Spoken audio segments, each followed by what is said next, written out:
খুব ঠান্ডা লাগছে মা। হাসা, ওকে তুমি বাড়ি থেকে বের করে দাও। পুরনো কোনো পোশাক আর দু একদিনের খাবার একটা পুটলিতে বেঁধে তার সহ ওকে বের করে দাও। ওর মতো কুৎসিত দেখতে কেউ অন্তত আমার ছানা হতে পারে না। এসব কি বলছো মা? আমাকে তাড়িয়ে দিও না মা, আমাকে তাড়িয়ে দিও না।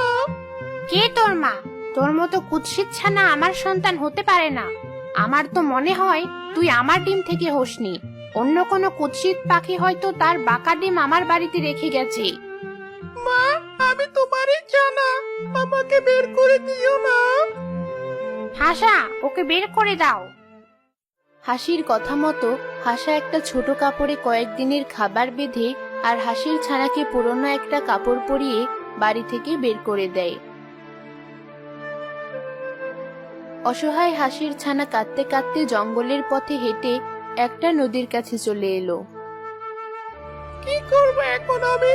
আমার কি বেঁচে থাকা উচিত? আমার তো কেউ নেই এই পৃথিবীতে। না, আমি নিজের জীবন আর রাখবো না। যে জীবনে আমার বাবা মায়ের ভালোবাসা নেই, সে জীবনের কি বা প্রয়োজন? ওদিকে এক ধূর্ত শিয়াল নদীর পাড়েই দাঁড়িয়ে হাসির ছানাটিকে লোলুপ দৃষ্টিতে দেখছিল। এত শুভ দিন আমার জন্য অপেক্ষা করছিল, এটা তো ভেবেও দেখিনি। কি কচি একটা ছানা! ওকে খাওয়ার জন্য মনটা তো আমার আকুপাকু করছে। যাই, কাছে গিয়ে খপাত করে ধরে কপাত করে গিলে খাই। এমনটা বলে শেয়াল হাসির ছানাটির কাছে গিয়ে যেই না হাসির ছানাটিকে ধরতে যাবে তখনই হাসির ছানাটি নদীতে ঝাঁপ দেয়। আরে, ওই হাঁসের ছানাটা করলো কি? নদীতে কেন ঝাঁপিয়ে পড়লো? আমি ডুবে কেন যাচ্ছি না? কারণ তুমি হাঁসের ছানা, পানিতে কিভাবে সাঁতরাতে হয় তা তোমার জন্ম থেকেই জানা। তা বাছা, পানিতে ডুবে যেতে কেন চাইছো?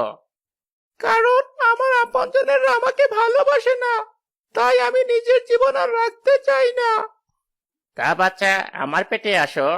দেখো, আত্মহত্যা করার থেকে কারো একবেলার খাবার হওয়া পুণ্যের কাজ। শিয়ালের কথা শুনে হাসির ছানাটি ভাবতে লাগলো, সত্যি তো, আত্মহত্যা করার থেকে কারো একবেলার খাবার